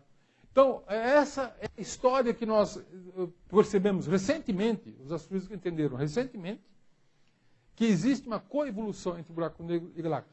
O que isso significa? Isso significa que buracos negros são ingredientes essenciais para você entender a galáxia. Se não houvesse os buracos negros, as galáxias não seriam como são. Talvez elas existissem, mas elas seriam diferentes. Então essa é uma mensagem importante. Buraco negro não é uma curiosidade teórica. Os buracos negros existem. Mas eles tiveram um papel central na evolução do universo. Né? Se não fossem os buracos negros, o universo seria diferente. Nós não entendemos, não conseguimos entender o universo como ele é, sem o fator buraco negro. O fator buraco negro é essencial. Bom, alguém perguntou se pode ter 3 buracos negros. Nós achamos agora recentemente, isso aqui é um trabalho que nós fizemos, ainda não está publicado, Nós achamos uma galáxia que tem aqui no seu centro diversos pontos, né? Ponto 1, ponto 2, ponto 3, ponto 4. A gente acha que o ponto 1 tem todas as características de um buraco negro e o ponto 2 também. E os outros são berçários de estrelas, né? Daí nós observamos com o telescópio Gemini e mostramos de fato que você tem um buraco negro aqui e esse aqui também é um buraco negro. Tem todas as características de um buraco negro, né? E aí eu vou concluir mostrando o nosso resultado mais recente, que eu publiquei, mandei para a revista Astrobiologia no Letras há 2 semanas atrás. Já está lá, estou esperando o que o referi vai me falar. E que é isso aqui. Essa galáxia, olha aqui no centro dela, tem 1, 2, 3. E nós provamos que os 3 são buracos negros. A gente está procurando 2, agora descobriu 3. Você vai lá, mas como 3? Vocês já entenderam como é que pode ter 2, né? Porque você tem 2 galáxias, cada um com um buraco negro, que colidem, elas vão formar uma galáxia final, e essa galáxia vai ter 2 buracos negros que vão depois fundir, mas durante um certo tempo vai ter 2 buracos negros. Suponha que antes desses 2 buracos negros vai ter mais uma terceira galáxia. Cai uma terceira galáxia. Aí esse terceiro buraco negro também vai lá para o centro. Aí de repente tem 3. E o curioso é que para as galáxias, 1 é pouco, 2 é bom, 3 é demais. Ela expulsa um dos 3. Ela vai expulsar um dos 3. Você tem um problema de 3 corpos, e no problema de 3 corpos é instável. Um deles é ejetado. Normalmente o menos massivo. O mais fraquinho, né? O mais fraquinho é que leva a culpa. Então, um deles vai acabar sendo expulso no futuro. Provavelmente só 2 vão fundir, formando o buraco negro central. E um deles, e a gente não sabe qual dos 3, a gente sabe. O 1 é o mais massivo. O 1 é certamente o buraco negro supermassivo. O 2 e o 3 a gente não sabe. Não é um buraco negro estelar, é supermassivo, mas a gente não sabe qual é o valor da massa, né? Nós temos limite inferior, que é de 5.000 vezes a massa do Sol para cada um deles. Não pode ter menos do que isso. Mas pode ter 1 milhão, pode ter, sei lá. A gente não consegue medir, não conseguimos medir até agora ainda as massas. Mas conseguimos provar que todos os 3 objetos são buracos negros. Isso nós já conseguimos provar, né? O que é uma coisa muito inusitada, né? Porque nós ainda não tínhamos achado uma galáxia tão bonitinha que tivesse 2 buracos negros resolvidos espacialmente. Você pudesse dizer, 1, 2, bem no centro. Ainda não tínhamos achado. Agora achamos um com 3. Que deve ser muito mais raro do que um com 2. Né? Mas é uma questão de tecnologia, né? Quanto mais a tecnologia avança, mais a gente é capaz de observar fenômenos novos, coisas novas e assim por diante.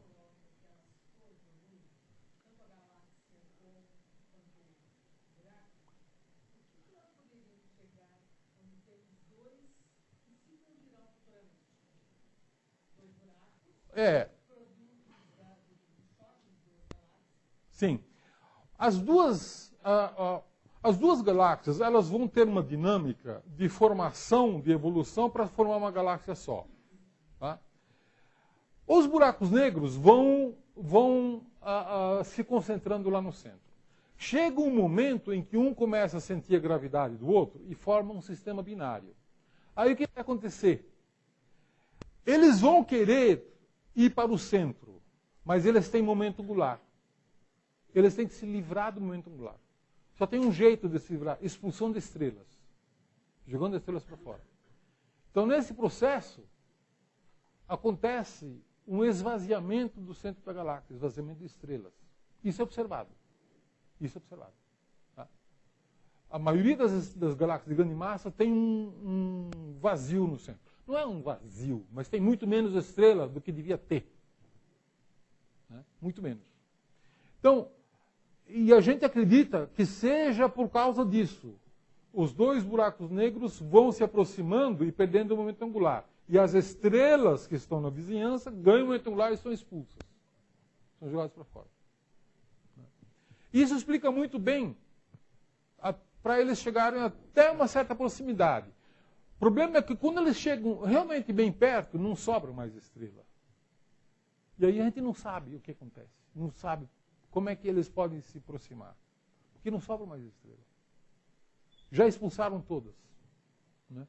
Então essa é ainda uma lacuna na teoria e na observação, porque a gente não sabe como é que ele chega desse ponto até o ponto em que começa a emitir ondas gravitacionais. Porque aí fica fácil. Ondas gravitacionais é fácil calcular. Isso é só relatividade geral. Hein? Não.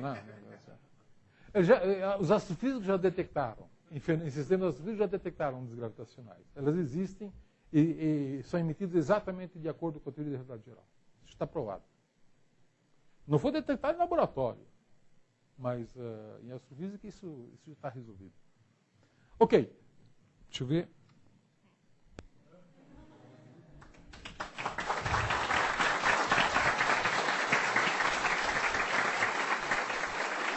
Tem uma pergunta.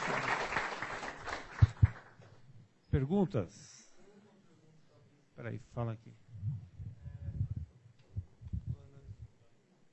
Tá, vou tentar falar alto. Tá, ok. A Via Láctea e a Andrômeda, elas estão se aproximando? Sim. Se aproximando. Tanto é que elas tendem a colidir, você falou. Mas as galáxias, em geral, pelas medições, pelo menos eu ouvi dizer que elas estão se afastando, é isso? No universo sim. de expansão? Tá. Bom, mas aí a questão é o seguinte. Quando você pega um aglomerado de galáxias aqui, um outro aglomerado que está aqui, esses aglomerados estão se afastando uma das outras. Né? Mas dentro de um aglomerado, dentro de um grupo que está gravitacionalmente ligado, eles se mexem em função da gravidade de um e do outro. Né? E a Andrômeda e a Via Láctea estão nesse contexto, eles fazem parte do grupo local. Né? Então, eles estão muito próximos, a força de gravidade é maior do que a força da expansão do universo. Então, elas podem se aproximar. Mais uma pergunta. Na verdade, é uma pergunta para ver se eu estou entendendo direito. Os buracos negros, eles têm um objetivo em comum, que seria o centro. E eles se repelem ao mesmo tempo pela sua natureza ou não? Não, porque eles só têm gravidade. E a gravidade é atrativa. Eles buscam o mesmo espaço, eles buscam uma fusão entre eles. Eu não diria que eles buscam a fusão. O que acontece é que os físicos gostam de dizer que todo sistema gosta de ir para o estado mínimo de energia. Não é isso, professor? Estado mínimo de energia. Qual é o estado mínimo de energia? É o buraco negro no centro da galáxia. Tá? Isso vale para um e vale para o outro também, né? É por isso que eles se encontram. Eles não podem ocupar o mesmo lugar. No fundo, eles tentam ocupar o mesmo lugar e aí eles se fundem. Mas, inicialmente, eles não se atraem porque um percebe, porque inicialmente eles não se percebem. Eles vão para o mesmo lugar porque é o estado mínimo do sistema. Estado de energia mínimo do sistema, né? De energia.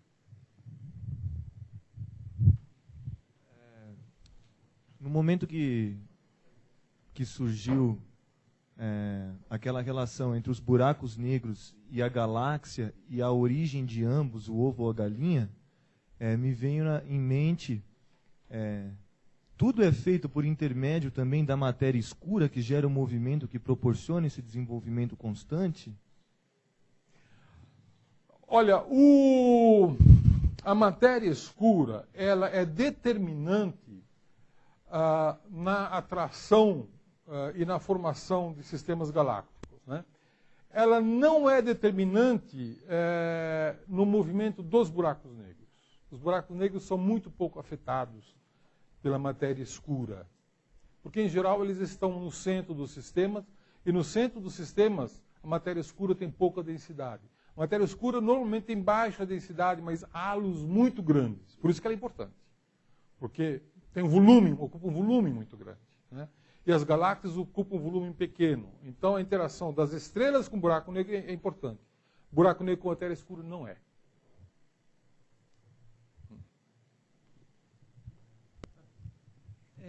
Acho que é também um assunto que vai um pouco fora, mas tem alguma relação dessa questão do buraco negro, buraco de minhoca? Não.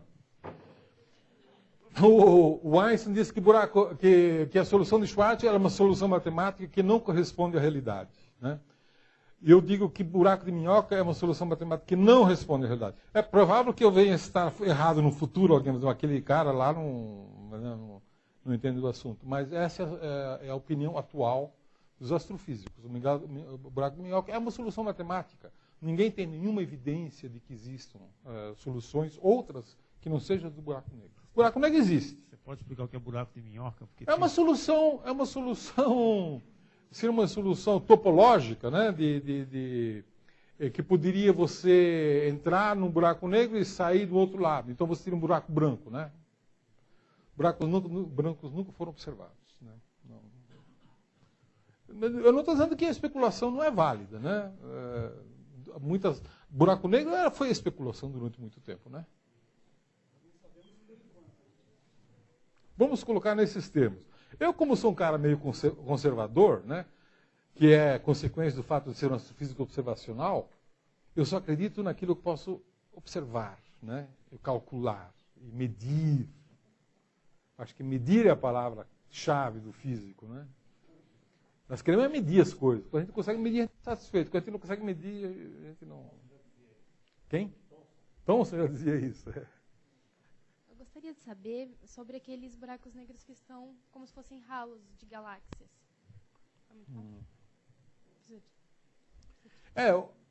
O que você está dizendo, o buraco negro, a pergunta é, os buracos negros como ralos das galáxias, né? Eles crescem até quando? Então, um buraco negro quando está no centro de uma galáxia, e a galáxia, que normalmente é muito rica em estrelas, algumas são ricas em gás, outras não. Quando uma galáxia é rica em gás, parte desse gás migra para o centro, naturalmente. Todo gás que migra para o centro, se tiver um buraco negro lá, ele vai passar por aquele fenômeno do disco e de um grande brilho. Né? E vai, então, engordar o buraco negro. Aquela massa que entra vai fazer com que a massa do buraco negro aumente. Até quando? Bom, na verdade, existem duas maneiras do buraco negro aumentar a sua massa. Uma é por fusão de buracos negros, dois se transformando em um. Isso é essencial para entender o que eu expliquei, né? E outra é um buraco negro isolado que vai capturando esse gás na fase quasar. Quando o quasar está aceso, ele vai capturando o gás e esse gás vai sendo incorporado à massa do buraco negro, né? Não existe um limite para a massa de um buraco negro, mas existe um limite para o ritmo em que ele pode crescer. Ele não pode crescer a um ritmo maior do que um ritmo chamado limite de Eddington, que é um termo técnico que se usa e que corresponde ao buraco negro. O quasar não pode ter um brilho que produza pressão de radiação maior do que a força da gravidade. Se o brilho for produzir pressão de radiação maior do que a força da gravidade, o gás não entra, o gás sai. Né? O gás para de entrar. Então existe um limite sobre o ritmo de crescimento, não sobre a massa. Por isso que existem, eu mostrei as massas aqui, existem massas de buracos negros agora que estão já, temos uns 3 conhecidos, com 10 bilhões de vezes a massa do Sol. Um único buraco negro.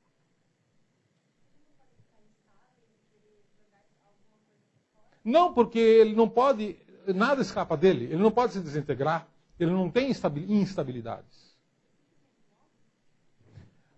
Buraco negro, nada escapa dele. Nem matéria, nem energia, nem informação escapa dele. Então ele só faz aumentar de massa e tamanho. Não pode diminuir de tamanho. O que acontece com a matéria quando ela cai em um buraco negro? O que acontece com a matéria quando ele cai no buraco negro? Então, aí, se você perguntar para um teórico ou se perguntar para um observador, as respostas vão ser bem diferentes. Né? O teórico vai dizer o seguinte, lembra da equação? tinha um R no denominador. Quando o R é 0, você também tem uma singularidade. Também você tem uma aceleração infinita. Né? Então, é como se toda a matéria do buraco negro fosse para o seu centro e passasse a ter uma densidade infinita no centro. Essa é a explicação do teórico. Agora eu vou dar minha explicação, que sou observador. Eu estou do lado de fora do buraco negro. Eu não consigo extrair informação de dentro. Por que eu vou me importar com isso?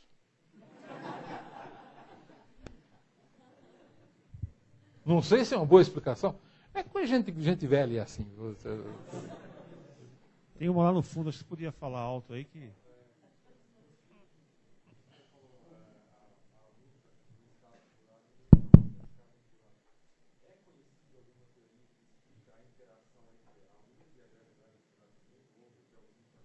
A luz segue a curvatura do espaço. Né? A luz segue a curvatura do espaço. E o buraco negro produz uma curvatura muito forte. Não é só o buraco negro. Qualquer corpo produz curvatura do espaço. A Terra, a Lua, o Sol. Mas o buraco negro produz curvatura muito forte. Né? Então, e a luz segue essa curvatura. Então, atualmente estão tentando fazer uma imagem do buraco negro de Sagitário A, de Sagitário, aquele lugar que eu mostrei. Né? Já tem uma resolução com radiointerferometria suficientemente grande para fazer uma imagem desse buraco negro. Porque exatamente a luz que vem de trás ou a luz que vem de frente, ela vai ter deformações tais que você consegue prever qual a imagem que você consegue formar. Não do buraco negro, mas da luz do entorno, seguindo as trajetórias curvas. Né? Mas até agora não conseguiram produzir nada de interessante. Mas a luz, ela com buraco negro ou não, segue a curvatura do espaço. Sempre. Mais alguma pergunta? Bom, vamos lá.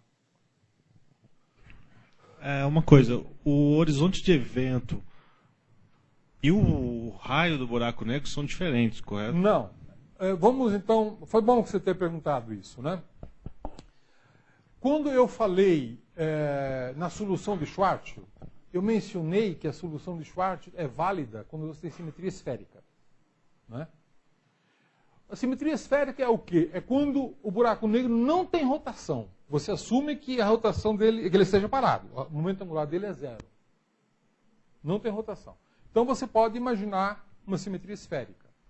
Né? E aí você pode determinar o raio de Schwarzschild. Então eu usei essa explicação para explicar a ideia de buraco negro, porque não vem o caso também, a gente complicar demais no primeiro momento.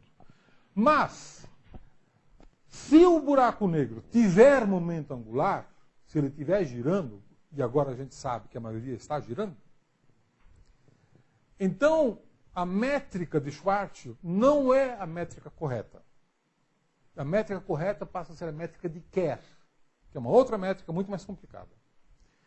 E aí, aquela esfera de singularidade deixa de ser uma esfera, passa a ser um elipsoide.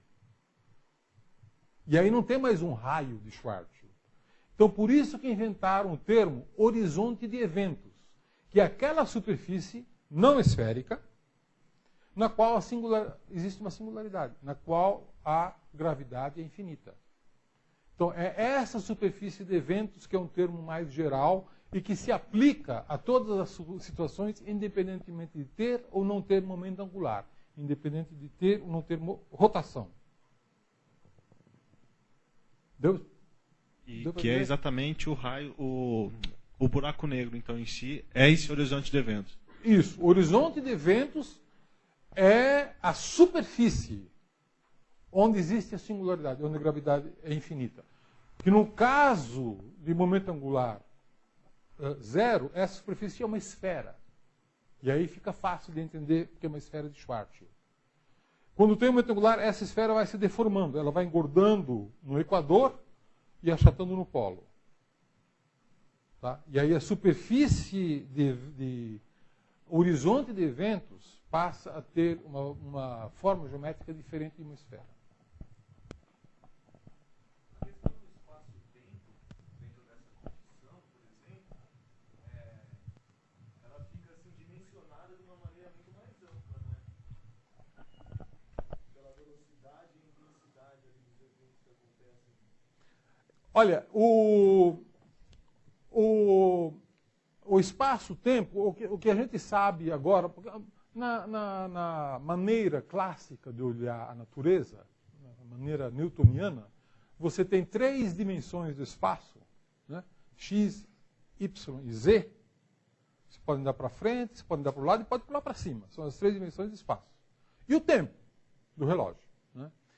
A teoria da relatividade diz que essas 4 grandezas estão interligadas.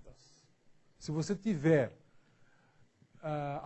movimentos, sistemas referenciais diferentes, para você fazer uma descrição completa dos eventos, você tem que ligar as 4 coordenadas. E por isso que a gente fala em espaço-tempo, né? Na teoria da relatividade geral, isso depende do campo gravitacional. E quando o campo gravitacional é muito forte, esse efeito é potencializado.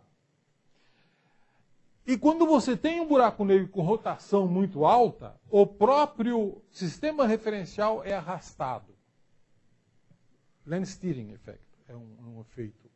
É um efeito curioso, porque tudo isso passa a ter uma dimensão maior do que no regime de campo fraco.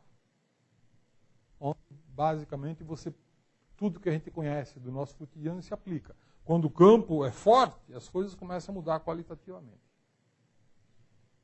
Nós temos cerca de 80 pessoas online assistindo o evento, e tem uma pergunta aqui de alguém que está assistindo online, do Alessandro. Ele quer saber o seguinte: o que acontece com o terceiro buraco negro que é expulso da galáxia durante a fusão desta? Ele vai em direção a outra galáxia? Não. Ele vai para fora da galáxia, vai para o espaço, né? É como se, digamos, um planeta fosse ejetado do sistema solar, ele iria para fora do sistema solar. A chance dele ir para Alfa de Centauro é 0, né? Porque Alfa de Centauro é um grão de areia lá perto do infinito, né? Para fins práticos, né?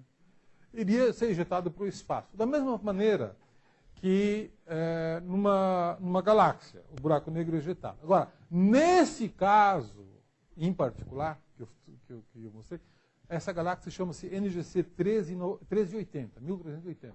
E ela está num aglomerado rico de galáxias que chama aglomerado de Fornax, que fica aqui no hemisfério sul, né? Então, em primeiro lugar, talvez seja a explicação de por que tem 3 buracos negros. Porque como a galáxia está no aglomerado, a probabilidade de colisão é maior. Então, talvez seja o lugar de a gente procurar 3 buracos negros em galáxias que estão em aglomerados. Porque lá é onde ocorrem mais colisões mais frequentes. Claro, né? Em famílias ricas, numerosas, as brigas são mais frequentes do que numa família que só tem um membro. Se bem que às vezes a gente briga sozinho também, né? Não precisa de outra pessoa para brigar.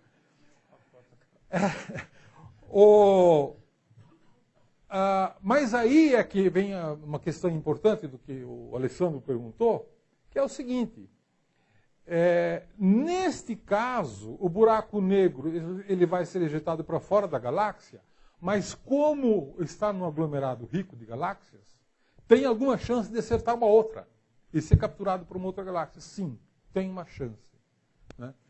Agora, o interessante é o seguinte: ninguém ainda achou um bendito buraco negro isolado, supermassivo. Ninguém achou ainda um buraco negro supermassivo isolado, né?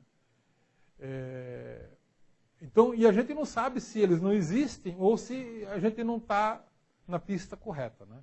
Talvez estejamos todos olhando para o lugar errado, né? Não sei, ou com a técnica errada. Mas ninguém achou. Eu já procurei, um monte de gente já procurou, buraco negro isolado, ninguém achou ainda. E o que eu digo é que a teoria sugere que eles existam, né? Que buracos negros supermassivos podem ser ejetados da galáxia. Existem 2 mecanismos para isso acontecer, né? Eu descrevi os dois. Uma é a fusão, ondas gravitacionais vão para um lado, o buraco negro vai para o outro. E em algumas situações essa velocidade pode ser muito grande e o buraco negro escapar da galáxia. E aqui, quando você tem 3 membros, né? Nos 3 membros, muito provavelmente o de menor massa vai chegar uma hora que ele chama-se efeito estilingue. Os 2 mais massivos fazem um estilingue com o pequeno e joga ele para fora. Slingshot effect. Né? Talvez ele seja um ponto que tinha mesmo no provisório e rapidamente conseguiu se alojar e continuar. Olha, as simulações sugerem que ele pode ser jogado para fora ou com velocidade maior do que a velocidade de escape da galáxia, e aí ele escapa, vai embora, nunca mais vai ser capturado, se for maior do que a velocidade de escape. Ou ele pode ser ejetado, eventualmente, com velocidade menor do que a velocidade de escape. Então ele vai para fora da galáxia, mas com a velocidade de escape é a velocidade menor do que a velocidade de escape, ele acaba voltando e teimando com os irmãos maiores. Né? Então, sei lá, pode brigar de novo, né, no futuro. Rapidinho.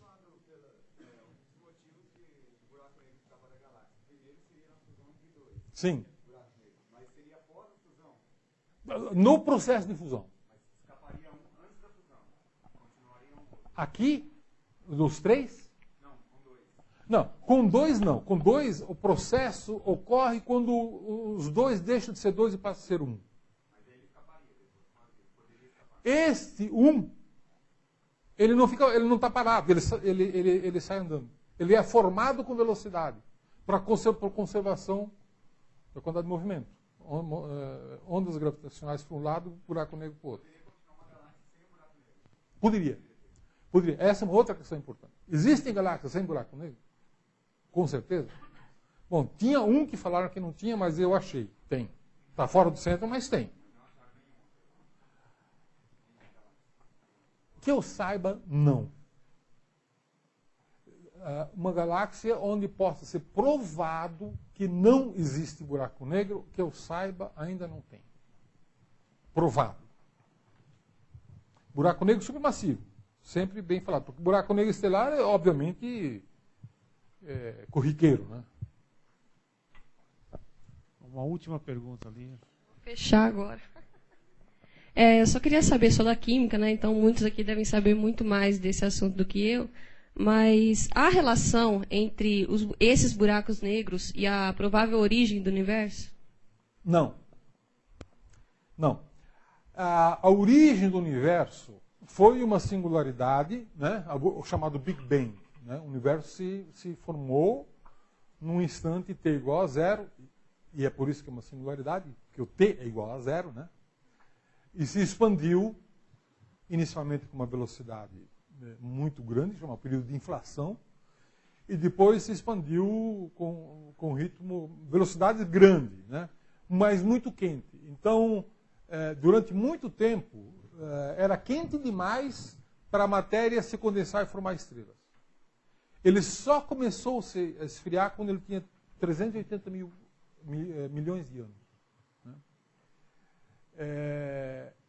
Depois disso ele ficou transparente e aí começou a esfriar. E as primeiras estrelas e as primeiras galáxias, a gente ainda não sabe muito bem quando foram formadas, porque tem um período de trevas que a gente não consegue observar aí. Mas é provavelmente quando o universo tinha 1 bilhão de anos.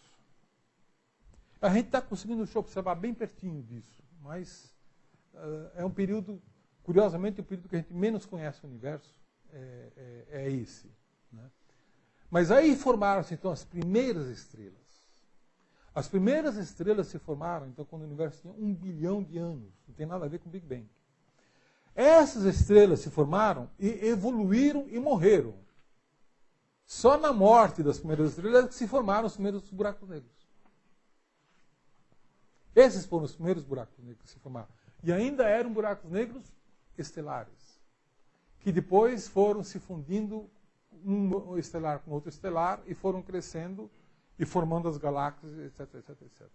Os primeiros buracos negros que se formaram foram todos estelares. Os buracos negros massivos não surgiram do nada. Eles são processos de evolução de buracos negros estelares, que só se formaram depois que as primeiras estrelas que se formaram morreram. E as primeiras estrelas se formaram quando o universo tinha alguma coisa como 1 bilhão de anos. Essa é uma dúvida ainda que a gente tem uma certa incerteza. É relativo ainda. Faltam observações, né? A teoria é boa, mas os observadores só acreditam na teoria quando conseguem mostrar que a teoria bate com os dados, né? Antes de encerrar, eu queria só também lembrar uma interação do professor Steiner recente com esse campus. O governo do Estado, há alguns anos atrás, decidiu discutir a questão dos parques tecnológicos. E o professor Steiner coordenava um projeto que resultou na criação do Sistema Paulista de Parques Tecnológicos. Ele, durante essa época, veio várias vezes a Ribeirão Preto, tivemos várias discussões. E hoje, fruto dessa iniciativa, foi criado finalmente o Sistema Paulista de Parques Tecnológicos.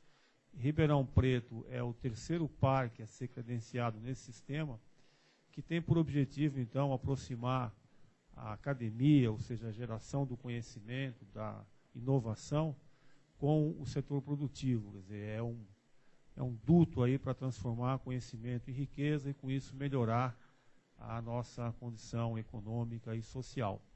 E eu estou vendo que tem muitos estudantes aqui. Se vocês forem ao refeitório, na hora que vocês descem em direção ao refeitório, se vocês olharem para a esquerda, vocês vão ver 2 prédios gêmeos lá, né? Uma dupla, né? Como é que você falou aí? É um sistema acoplado, né? São 2 edifícios de 2.500 metros cada um, que vão, então, receber uma incubadora de empresas, que já está no campus, mas num espaço pequeno, e um outro centro tecnológico. E depois, seguindo à esquerda desses 2 edifícios, tem uma área de 300 mil metros quadrados que deverá ser desenvolvida para receber empresas. O que a gente espera com isso? A maior parte dos que estão aqui, poucos vão poder ser contratados como professores, né, na universidade, mas a gente espera criar espaços nesse parque para que as mentes aí mais inovadoras e criativas, né, que olham essa questão de inovação, possam ir para lá. Esse projeto ele foi possível na gestão atual da Pró-Reitoria de Pesquisa, que assumiu então esse compromisso. É uma parceria USP, Governo do Estado e uma parte da Prefeitura Municipal também. Então, por isso também o professor Steiner tem esse vínculo mais recente. Acho que é importante mencionar todo o trabalho e dedicação que ele teve. Eu, então, queria mais uma vez agradecer ao professor Steiner, os que estão aqui, os que estão assistindo a gente pela internet, e convidar aqui para um coffee break e vamos dar um aplauso para ele. Muito obrigado. Obrigado.